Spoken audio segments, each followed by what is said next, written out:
Hey, welcome on in, guys. Tobin here with you, and thanks for checking out the channel. Hope you're doing fantastic out there. Miami Heat getting set for another NBA Cup game Friday night against the Indiana Pacers. Had practice today, and we got a new look, dude. We have a new look and a new weapon.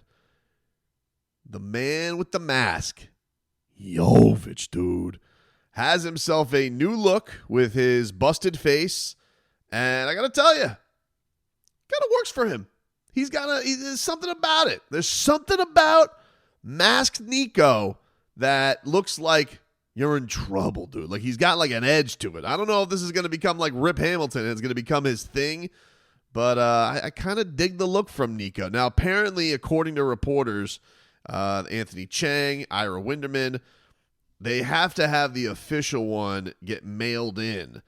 And so he is but it is expected to arrive in time, the custom fit one. He practiced with one today, but I guess not the one that is like exact. But he should be available for the Miami Heat, which is obviously a big deal. They need his size coming off the bench, what he's going to bring to the table. That was definitely missed against the Detroit Pistons with that. That was no small loss for the Miami Heat, and especially the way that he played against Minnesota the game before. You'd love to see what he's going to do right in the hot hand and how he's going to play with that. So that is very exciting. On the other side of things, on the not so great injury news, but seems like it's getting closer, Jimmy Butler did not practice. He instead rehabbed on his ankle, and he is out. He's officially ruled out for the Pacers game. So we're now going on about a week that Jimmy is going to miss. This is his third game that he's going to miss with that ankle injury. And we had speculated that it's possible Jimmy Butler could come back for this game. It's like, it's a week out, maybe. You don't really know. Now, Ira did report that Jimmy has been dealing with ankle issues throughout the season. There were some games where Jimmy Butler looked aggressive and looked fine.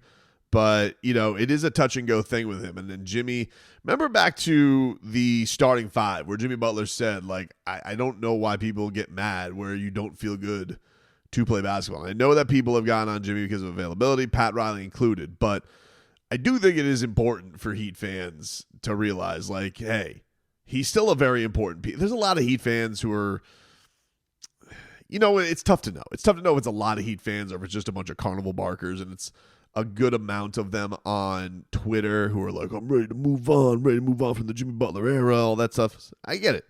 It's going to be a storyline all year. You can't ignore it. It just is what it is at this point. But from his standpoint, you do still want him to come back when he feels right. And this is an injury like the ankles, the feet. That's something that does plague him a little bit.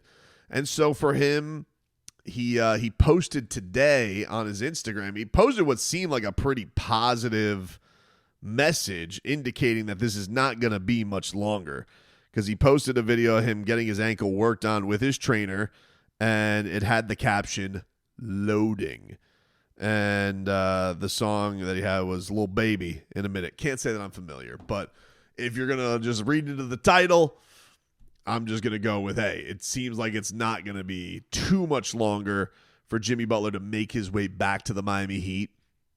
And then you can kind of figure things out. It was getting asked a lot about starting lineups and all this type of stuff. As I said yesterday in the Terry Rozier video, I don't think Terry Rozier is losing a starting job anytime soon. And I don't think the Heat are going to make any of those rash decisions. I think the one that they made when it came to Nico was due to the idea that, hey, this felt like with Nico back, that it felt like with Kevin Love coming back, they had to find a spot for him. And then it also felt like with Nico in the starting lineup, he was just getting boxed in a little bit too much, where they needed him to be doing they needed him to box out, run, go take the rebound. And you could just see a freer Nikola Jović, who now has an awesome-ass mask. You guys remember, I will say, the coolest mask of all time, by far, is LeBron James with the black mask. That was so good. Remember, they wouldn't let him continue to use it. That was the thing that sucked about it, which I didn't really understand why. But he had, this carbon fiber sick mask.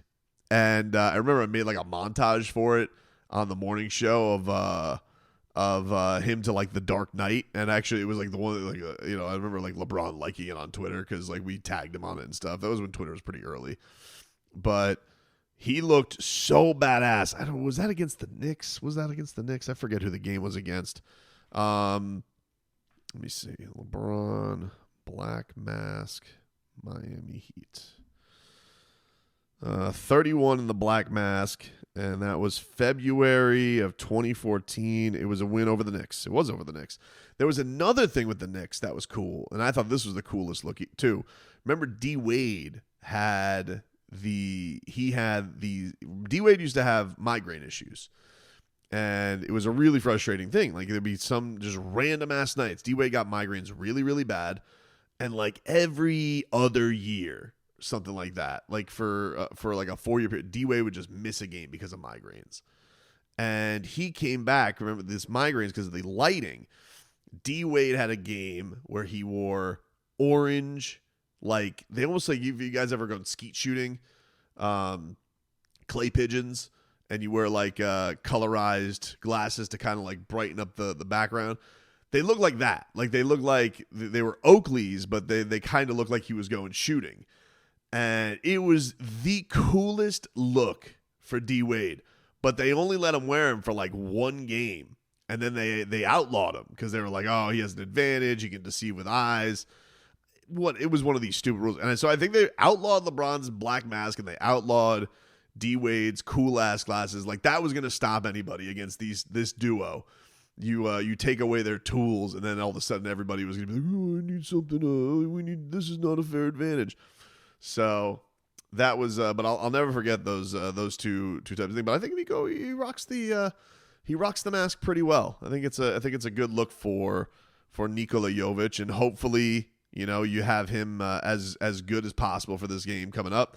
And while we're talking Heat fashion, because that seems to be the trend, the Heat today released their City Edition uniforms, which are the Heat culture, but they are going blood Heat red, which is a cool name. And I want to say, like, here's the thing. It's not that I dislike the jerseys. So if I come off as, I don't want this to come off like the jerseys are fine. They're fine. A lot of the times when the Heat make these jerseys, they like to do things in themes, and they like to keep them. Usually what they do is they usually have a theme that they'll run for a couple of years. If it's a home run like the Vice, they did it for 3 years straight with 4 different jerseys. There was 1 year where they did 2 different jerseys. I think they did 4 years because they did white, black, then they did blue, pink, and then they did the mesh one. And then usually anniversary years, they go throwback. Then they did the mashup, which, was definitely like, look, they took a swing. I thought they were kind of cool. They took a swing. But the Heat culture last year, the black ones, I really dug those. I know a lot of people didn't like them. I liked the way it looked with the black, with the red. And it also just looked different from a Heat jersey. The red, when they're running it back with the red, I don't know. It just doesn't pop the same. I think we talked about this on the radio show today. We thought it kind of looked a little bit like a practice jersey. And, you're seeing some of the City Edition jerseys that are out there. And I don't know. They're fine. Like, they don't. I'm curious to see what they do for the court for sure. I'm guessing they're going to wear these for the trophy game. I'm not positive for the NBA Cup games, but let's see. I like San Antonio's. I really like the Raptors. The Raptors doing the Vince Carter. That's cool. That's a really cool jersey. Utah's doing the mountain thing again. Denver, we know you're high, dude. You don't have to keep putting the thing. I don't really get the Bulls. Anything Charlotte, I hate. It's hard for me to hate because I love those colors. I don't really get Memphis's. It's a little bit funky. They're trying something there. Magic's are kind of decent, but I don't know. I thought New York, the Knicks are awful. Those are terrible jerseys. Oof. Pistons, I don't really understand the tie-in. Cleveland's is a swing for sure. And I think that's the thing is with the Heat, it's like, they kind of they ran it back with the jerseys last year, but I don't think they're quite as good as the black ones are.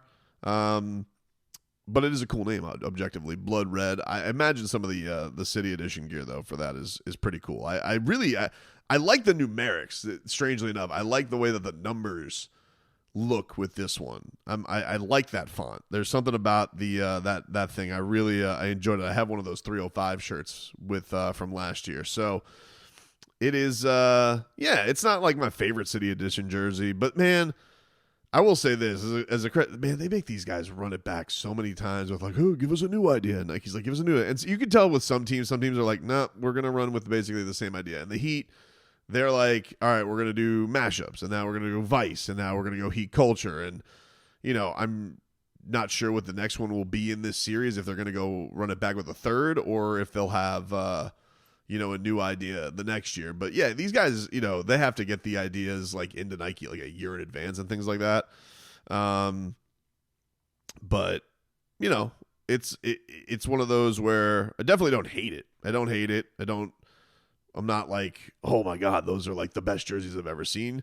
I would like to see though, if we could get to a point where after I want to get to a point where we get to bringing back the Vice. The Vice is such a home run. I'd love to get another. It's been, what's the last Vice? The last Vice was 2021. I think everybody would love to see that come back in some kind of version. Even if you went all the way back to the black, because it's been a while since that was D Wade's last season that they wore the black. That's a while ago. So anyway, lots of fashion talk here on the Heat as they get ready for the Indiana Pacers. Would love the Heat to get to get both these and finish off the road trip even, but for sure got to split. Just to make this a tolerable, especially the pain of the last game and how that all went and where they're at right now. And you got to imagine Spo has just been kicking himself for 24 hours and figure that thing out. But for now, they're getting Nico back. Jimmy seems like he's close, so that's some positive stuff coming the Heat's way.